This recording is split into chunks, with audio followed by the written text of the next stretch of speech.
जय हिंद साथियों। आज हम डिस्कस करने वाले हैं आरआरबी ग्रुप डी, जिसका जो है कंप्लीट सिलेबस विद टॉपिक के साथ में हर एक जो आपके जितने भी टॉपिक है, मतलब जितने भी सब्जेक्ट हैं उनके अंदर जो जो टॉपिक पूछे जाएंगे उनके सारे में उसके बारे में डिस्कस करेंगे। साथ ही में किस टॉपिक से कितने नंबर के क्वेश्चन आएंगे, कितने क्वेश्चन आपसे पूछे जा सकते हैं। ग्रुप डी की एग्जाम जो है बहुत ही जल्द आपकी कंडक्ट होने वाली है। तो दोस्तों अभी से आपके पास जितना भी 20-25 दिन का टाइमिंग है, आप उसके अंदर जुड़ जाइए और पूरी शिद्दत के साथ तैयारी कीजिए। चलिए तो सबसे पहले तो उसका सिलेबस देख लेते हैं कि क्या होता है। तो आरआरबी ग्रुप डी का जो सिलेबस होता है, इसमें आप सभी को पता है कि जो रीजनिंग होती है वो लगभग आपका 30 नंबर का पूछा जाता है। मैथमेटिक्स जो है आपका 25 नंबर का, और सामान्य ज्ञान विज्ञान जो है आपका 25 नंबर का, और लगभग जो है करंट अफेयर्स जो रहता है आपका 20 नंबर का। इसमें आपका सिलेबस के अकॉर्डिंग दिया गया है। तो टोटल जो आपके 100 क्वेश्चन रहेंगे, इसके लिए आपको टाइमिंग रहेगा 90 मिनट्स। 90 मिनट आपको टोटल टाइमिंग दिया जाएगा। और यदि अगर आप कोई क्वेश्चन गलत करते हो तो 1/3 का इसमें नेगेटिव मार्किंग आपका आरआरबी ग्रुप डी के अंदर रहने वाला है। दोस्तों एक बड़ी बम्पर वैकेंसी आपके सामने है। 1 लाख पदों पर जो है रेलवे की वैकेंसी निकली हुई है, तो इसकी तैयारी आप पूरी जोरों शोर से कीजिए। चलिए तो सबसे पहले बात कर लेते हैं इसके अंदर जो आपके सब्जेक्ट है, उन सब्जेक्ट के अंदर जो टॉपिक है, किस टॉपिक से कितने क्वेश्चन आपके बन सकते हैं। हर एक चीज आपको कंप्लीट डिटेल में देखना है। चलिए सबसे पहले तो आपको बात कर लेते हैं अपन रीजनिंग का।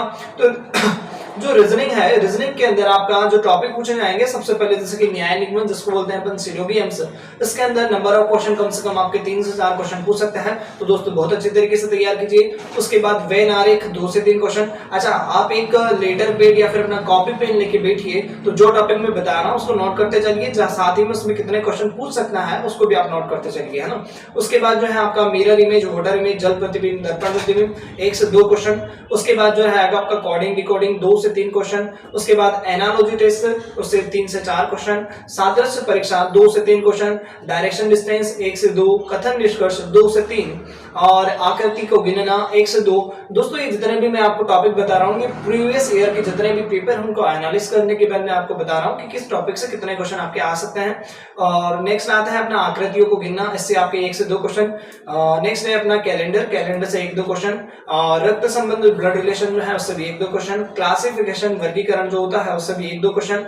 चलिए, और इसके बाद जो है कुछ मिसलेनियस टॉपिक भी आते हैं, उसको भी आप थोड़ा सा कवर कर लीजिएगा। जैसे कि अपना अच्छा एक टॉपिक और अपना सीरीज जो रहता है इससे इंपॉर्टेंट 2 से 4 क्वेश्चन बन सकते हैं। तो इस प्रकार से रीजनिंग के आप टॉपिक कवर कर लीजिए। तो ये कम से कम आपको टॉपिक तैयार होना चाहिए। कम से कम 20 टॉपिक आपके इस एग्जाम में पूछे जाएंगे। 1-1, 2-2 क्वेश्चन आपके हर एक एग्जाम से टॉपिक से पूछे जा सकते हैं। चलिए, ये तो हो गया अपना रीजनिंग का। रीजनिंग के बाद सबसे इंपॉर्टेंट पार्ट आता है अपना मैथ का। तो मैथ के अंदर जो अपना अर्थमेटिकल मैथ जो आता है, जिसके अंतर्गत आपके जैसे कि नंबर सिस्टम, संख्या पद्धति, सरलीकरण, इसके अंदर सबसे ज्यादा इंपॉर्टेंट पार्ट है, ये ध्यान रखिएगा। 5 से 6 क्वेश्चन आपके सरलीकरण और संख्या पद्धति से बनेंगे। तो इस टॉपिक को आप बहुत अच्छे तरीके से तैयार करिए। नेक्स्ट जो है आपका लघुत्तम समापवर्त और महत्तम समापवर्त, एलसीएम एचसीएफ जिसको बोलते हैं आप, तो 1 से 2 है ना। उसके बाद आपका graph, pie chart, degree chart इतना देखने को नहीं मिलेगा, 1-2 क्वेश्चन देखने मिल सकते हैं, एक बार देख लीजिएगा। रेशियो प्रोपोर्शन, अनुपात समानुपात 1-2 क्वेश्चन। क्षेत्र मिति मेंसुरेशन देखने को मिल सकता है 2 से 3 क्वेश्चन। समय दूरी 1 से 2 क्वेश्चन। लाभ हानि बट्टा जो है आपके 2 से 3 क्वेश्चन। ज्योमेट्री, ट्रिग्नोमेट्री, तो इससे भी आपके 2-3 क्वेश्चन देख सकते हैं। उसके बाद जो है आपका टॉपिक है औसत से आपके 1 से 2 क्वेश्चन पूछे जा सकते हैं। उसके बाद जो आपका साधारण ब्याज, सिंपल इंटरेस्ट है, उससे 1 से 2 क्वेश्चन। चक्रवृद्धि ब्याज से 1 से 2 क्वेश्चन। परसेंटेज से 2 से 3 क्वेश्चन बन सकते हैं। टाइम एंड वर्क, समय और कार्य जो है उससे आपके 1 से 2 क्वेश्चन। नल टंकी से 1-2 क्वेश्चन आपसे रियलिटी कंडीशन में पूछ सकता है।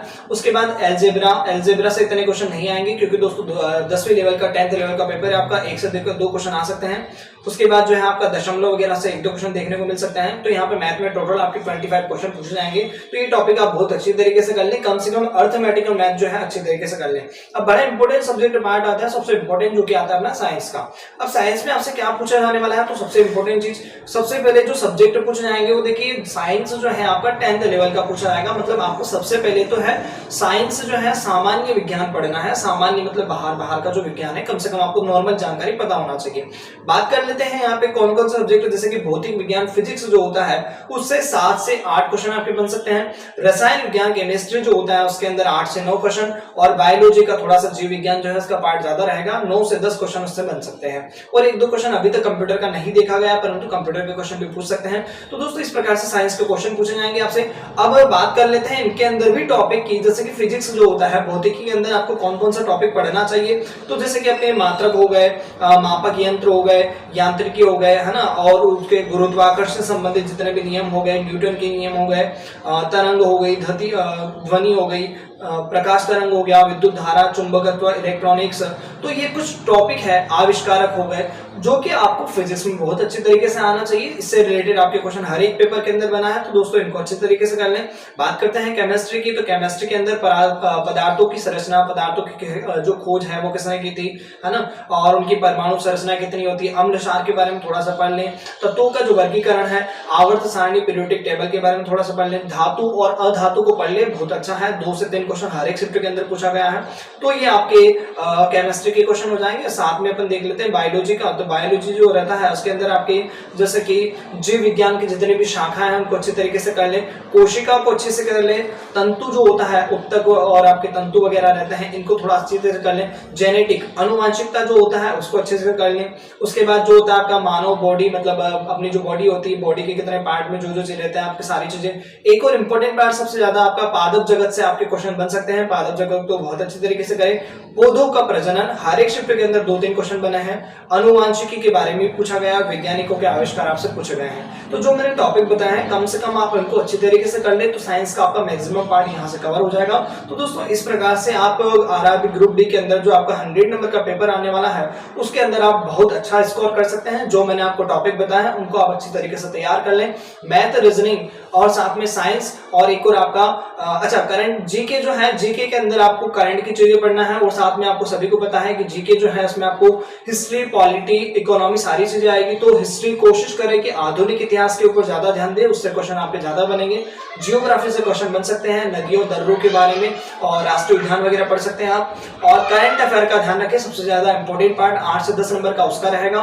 करंट अफेयर में जो पुरस्कार, सम्मान हो गए, प्रमुख अवार्ड हो गए, और अपनी भारत की जो संस्कृतियां हो गई, जैसे कि जो भी अपने अभी वर्तमान में नृत्य है, संगीतकार है, अगर किसी का निधन हुआ है उनसे संबंधित पुरस्कार हो गए, ये सारी चीजें कम से कम आपको तैयार करना है, जिससे आप आरआरबी ग्रुप 2 के अंदर एक अच्छा स्कोर आप कर सके, है ना। तो चलिए दोस्तों, इस प्रकार से आप ग्रुप डी के अंदर अच्छा स्कोर कर सकते हैं। इस पर अगर आपको जानकारी अच्छी लगी है तो चैनल को सब्सक्राइब करके जाए, बेल आइकन को जरूर प्रेस कर दें, जिससे आने वाली जितनी भी लेटेस्ट अपडेट, वैकेंसी, साथ में कोई भी सिलेबस, उसके बारे में कंप्लीट डिटेल आपको हमारे चैनल पे मिलेगी। तो चैनल को ज्यादा से ज्यादा शेयर करिए और सभी दोस्तों तक शेयर कीजिए।